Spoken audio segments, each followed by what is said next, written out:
नमस्कार, सुप्रभात मित्रों, स्वागत है आपका आपके अपने ही सबरंग कार्यक्रम में। एक बार एक किसान की कीमती घड़ी भूसे के ढेर के बीच में खो जाती है। किसान ने बहुत देर घड़ी को ढूंढा लेकिन मिली नहीं। बेचारा निराश होकर बैठ गया। तभी वहाँ पर एक छोटा बालक आता है और किसान की निराशा का कारण पूछकर कहता है कि आपकी घड़ी मैं ढूंढ कर दूंगा। और सचमुच कुछ ही देर में वो बच्चा घड़ी ढूंढकर किसान को लाकर दे देता है। किसान हैरान हो जाता है कि आखिर उसने घड़ी कैसे ढूंढी। तो वो बच्चा कहता है कि मैंने कुछ पल के लिए अपने कानों को धरती पर लगाया ताकि उस शांत वातावरण में मैं घड़ी की टिक टिक को सुन सकूं। सचमुच मित्रों, इस बाहरी दुनिया के हलचल के वातावरण में हम अपने अंदर की शांति को अनुभव नहीं कर पाते हैं। यदि अपने दिन की शुरुआत हम अपने अंदर जाकर अपने अंदर की शांति की अनुभूति के साथ करें तो सचमुच हमारा पूरा दिन बहुत शांतिपूर्वक व्यतीत होगा। तो इसी शांति की कामना लिए चलती हूँ आपको आज के पहले सेगमेंट की ओर। ओम शांति। आप अपना कर्तव्य करें और उसके परिणाम को ईश्वर पर छोड़ दें। श्री कृष्ण ने भी अर्जुन को अपने उपदेश में ऐसी ही बात कही कि कर्तव्य में डटे रहे, अवश्य ही कर्तव्य करें, लेकिन परिणाम शेष क्या होगा उसकी हम चिंता ना करें। Do your duty best and rest leave on God.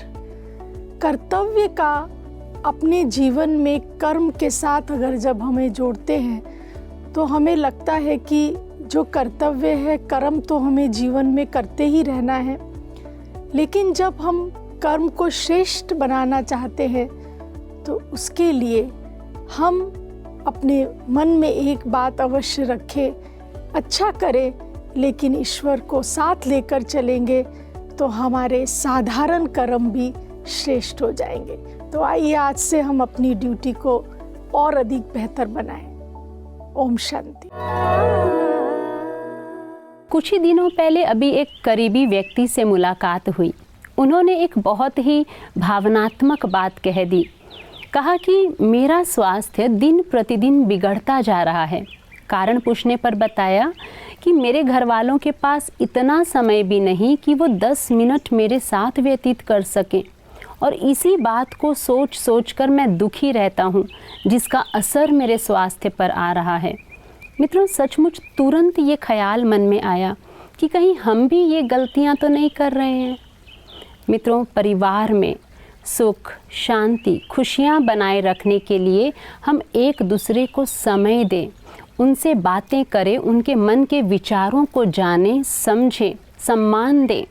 सचमुच परिवार में यदि खुशी है तो हमारा पूरा जीवन खुशियों से भर जाएगा। तो ध्यान रहे ऐसी गलती हमसे ना हो। क्या आपको बहुत ज़्यादा गर्मी लगती है? एसी में बैठो तो भी आपको लगता है कि गर्मी लग रही है, यानी कि बॉडी हीट जो है बहुत ज़्यादा होती जा रही है।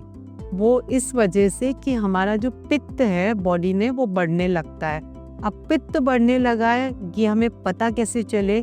पता तो ऐसे ही चलेगा ना जब बॉडी हीट, गर्मी ज़्यादा बॉडी में बढ़ रही है, आपको बहुत गर्म लगता है, हमेशा अति गर्म लगता है। लेकिन ये पित्त बढ़ा कैसे? पित्त बढ़ने का कारण काफ़ी सारे कारण है, उसमें कुछ मैं आपके साथ शेयर करूँगी आज। एक है जब हम बहुत ज़्यादा गर्म चीज़ें पीते हैं, यानी कि एक्सेस में लेते हैं। एक्सेस में लेना मतलब चाय कॉफ़ी बुरी चीज़ नहीं है, लेकिन आप बहुत ज़्यादा अगर ले रहे हो क्वांटिटी, दिन में बहुत ज़्यादा कप सब चाय कॉफ़ी पी रहे हो तो उससे बॉडी की हीट बढ़ती है। दूसरा है गर्म पानी। गर्म पानी आर्थराइटिस, जॉइंट पेन वालों के लिए बहुत अच्छा है, लेकिन वो गर्म पानी आप बहुत ज़्यादा गर्म करके आप बार बार ज़्यादा हॉट वाटर अगर आप पी रहे हो तो उसकी वजह से भी पित्त बढ़ता है। तीसरा कारण है कि कुछ ऐसे फूड जो हमारी बॉडी में गर्मी ज़्यादा पैदा करता है तो उस फूड को आप रेगुलर खा रहे हो, जैसे कि बहुत ज़्यादा अदरक का सेवन करना बॉडी का हीट बढ़ाता है। एक होता है कि आपने 1 चम्मच अदरक लिया, भोजन के पहले नींबू के साथ, वो अलग बात है, या आपने थोड़ी सी चाय में मिला के अदरक ली, वो अलग बात है। लेकिन कुछ लोग बहुत ज़्यादा अदरक लेते हैं, तो अदरक की वजह से भी बॉडी का हीट बढ़ता है। तो ये जो छोटे छोटे रीज़न है जिसकी वजह से बॉडी हीट बढ़ती है, इस पर अगर हम ध्यान दें तो पित्त भी हमारा बढ़ेगा नहीं, और ये एक्सेस जो गर्मी लगती है वो भी कम होना शुरू होगा। एक लास्ट पॉइंट पे शेयर करना चाहूँगी, अगर आप पीनट्स अगर बहुत ज़्यादा लेते हैं तो पीनट्स की वजह से भी गर्मी बहुत होती है बॉडी में और पित्त बढ़ता है। तो एक तो होता है कि आपका पित्त प्रकृति वाला ही शरीर है, तो आप ज़्यादा ये सब खाएंगे तो पित्त बढ़ेगा। तो कोशिश कीजिए ये सारी चीज़ें आप कम सेवन करें। Thank you. ओम शांति। मान लीजिए आपको भोजन में केवल मीठा ही मीठा दिया जाए, नमकीन ना दिया जाए, या केवल नमकीन ही नमकीन दिया जाए, मीठा ना दिया जाए, तो मज़ा नहीं आता ना। जब दोनों साथ में होते हैं तो भोजन का आनंद ही कुछ और होता है और शरीर के लिए भी फ़ायदेमंद होता है। मित्रों, इसी छोटी सी बात को हम अपने प्रैक्टिकल जीवन में भी उतारें। दुनिया की प्रशंसा और आलोचना दोनों को स्वीकार करें, क्योंकि फूल को खिलाने के लिए धूप और बारिश दोनों की आवश्यकता होती है। तो मित्रों, ऐसी ही और सुंदर प्रेरक बातें सुनने के लिए आइए चलते हैं अगले सेगमेंट की ओर। उम्मीद हम पूरा करेंगे, हर कदम आगे बढ़ते रहेंगे। स्वामी सर, आपने तो एकदम हमको खजाना ही दे दिया लाइफ का, कि वैल्यूज़ इतनी ज़्यादा इम्पोर्टेंस लाइफ में इसलिए रखनी है क्योंकि दिव्य गुणों का जो खजाना है उसको बढ़ाना है। और निखिल, तुमको सबसे पहले बढ़ाना है। हाँ, मुझे धन के बारे में कुछ ज़्यादा इंटरेस्टेड, मुझे ज़्यादा लगा कि मैं तो उसी को धन समझता था, लेकिन ये दिव्य धन, यस, ये एक नई बात। और मुझे लगता है कि वो स्थूल धन से ज़्यादा इम्पोर्टेंट ये वाला धन है, राइट, जो हमको जन्मों जन्मों तक काम आने वाला है। लेकिन अब एक और सवाल आता है कि इसको एक्शन में कैसे लेकर आए, हमारा एक्शन प्लान कैसा होना चाहिए। तो सर, आपसे सुनना चाहेंगे। दिव्य धन के बारे में जो मैं अपने स्टूडेंट्स को बताता हूँ, स्पेशली हमने देखा है बच्चे जब एग्ज़ाम्स में जाते हैं तो अक्सर बच्चों को कहना होता है सिली मिस्टेक्स बहुत हो जाती हैं, और ज़्यादातर वे बच्चे कहते हैं कि हम एग्ज़ाम में चीटिंग करते नहीं हैं, कराते हैं। जैसे स्टार्टिंग में निखिल सर भी कह रहे थे कि मैंने चीटिंग नहीं करता हूँ, लेकिन मैं सोशल सर्विस करता हूँ, कि अगर हम सामने वालों को बता देते हैं, 2 मार्क्स का बता दिया उसको, तो फ़र्क क्या पड़ता है, पास हो जाएगा, क्या फ़र्क पड़ता है। तो उस केस में मैं उनको बताता हूँ कि फ़र्क कैसे क्या पड़ता है, क्योंकि आज आपने 2 मार्क्स की चीटिंग कराई, उसको आंसर बताया, आपने नहीं करी, चीटिंग तो कराई है, दैट इज़ इक्वलेंट, उसी के लेवल का है। तो उसमें क्या होगा, नेक्स्ट पेपर में या हो सकता है उसी पेपर में आप क्वेश्चन कर रहे हैं, 3rd क्वेश्चन के बाद हो सकता है आप सीधे डायरेक्ट 5th क्वेश्चन करें, 4th क्वेश्चन आपको नज़र ही नहीं आता। जब एग्ज़ाम ख़त्म हो जाता है तो आप कहते हैं ओ ये वाला क्वेश्चन तो मैंने देखा ही नहीं, ये तो मुझे आता था। तो वो क्यों हुआ, क्योंकि वो 2 मार्क्स की आपने जो चीटिंग कराई थी ना, तो आपको भी मार्क्स तो कटेंगे, उसका रिजल्ट तो मिलेगा, क्योंकि जो आपने कर्म किया फल तो भुगतना पड़ेगा उसका।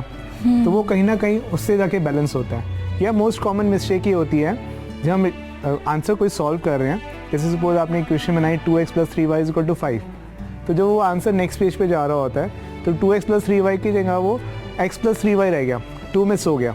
होता है ऐसा, बच्चों के साथ होता है ऐसा, कई बार मिस हो जाते हैं। तो वो क्यों होता है, कभी फॉलो किया? क्योंकि हमने अपने स्टूडेंट्स के साथ बहुत बार रिसर्च किया और ये फाइंड आउट किया गया, वो कहीं ना कहीं उस वजह से होता है उन्होंने पिछले पेपर में या कभी ना कभी दूसरे पेपर में अपने किसी फ्रेंड को चीट कराया था, उसको 2 मार्क्स बताए थे, इस वजह से अब उस क्वेश्चन में उसके वो 2 मार्क्स कट गए।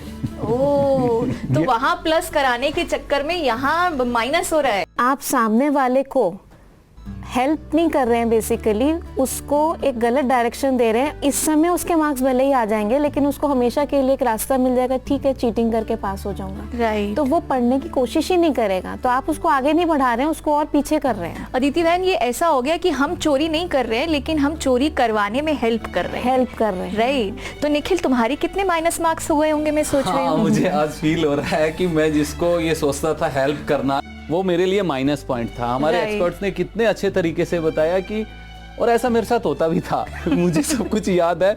मैं एक्साइटेड होने की वजह से वो लिखता था तो कुछ क्वेश्चन मैं मिस भी कर देता था, देन बाहर आने के बाद मैं सोचता था यार मैंने वो किया नहीं। तो शायद मेरे साथ इसी वजह से होता था, जैसा कि सर ने बताया कि 2 नहीं लिख पाए, इसकी वजह से वो मार्क्स रह गए उनके। तो मुझे लगता है सतनाम ये सारी चीजें आज मुझे समझ आई हैं जो मेरे एक्सपर्ट ने आज मुझे बताया। Thank God. दोस्तों, दूध, दही, छाछ, मक्खन और घी सभी एक ही वंश के हैं, लेकिन फिर भी सबकी अपनी अपनी वैल्यू है, अपनी अपनी कीमत है। सचमुच श्रेष्ठ जीवन जन्म से प्राप्त नहीं होता है, बल्कि हमारे कर्तव्यों से, गुणों से, कर्मों से, कलाओं से बनता है। तो हमें खुद डिसाइड करना है कि हमें अपने जीवन को कैसा बनाना है, उसकी वैल्यू को कहाँ तक लेकर जाना है। दूध, मक्खन, दही, छाछ या घी, खुद डिसाइड करें। ओम शांति। वर्तमान दुनिया में हर रोज समाचारों के माध्यम से समस्याएं हमारे सामने आते हैं। एक्सीडेंट्स है, अकाल मृत्यु है, आत्महत्याएं हैं, दुर्व्यसन है। रूह कांप जाता है कि अरे कैसे भीभत्स दुनिया है। लेकिन जब हम समझते हैं कि जन्म लेना कितना नेचुरल है, उतना शरीर छोड़ना भी नेचुरल है। तथा देहांतर प्राप्ति ही, एक देह को छोड़ के दूसरे देह को लेना। दूसरे देह को लेने के लिए एक देह तो छोड़ना ही पड़ेगा। ऐसे मैं नहीं कह रही हूँ कि जो मृत्यु हो रही है उसको हल्के में ले लो, लेकिन इतना भी प्रभावित नहीं होना कि जीवन ही मृत्यु बन जाए। मृत्यु की ये जो तांडव हम चारों ओर देख रहे हैं, इस मृत्यु के तांडव को देखते हुए हम कभी खुद से कट न जाए या डर न जाए, हम शाश्वतता को भूल न जाए और इसे हम एक स्वाभाविक प्रक्रिया मानकर देखते हुए भी अपने अंतर की शाश्वतता को पहचान कर रखे, तभी हम गुणों से प्रभावित होंगे और दूसरों के गुणों को भी देख सकेंगे। और जब चारों ओर की मृत्यु की तांडवता को देखते हैं, तब जीवन की अनिश्चितता का हमें समझ आ जाएगा।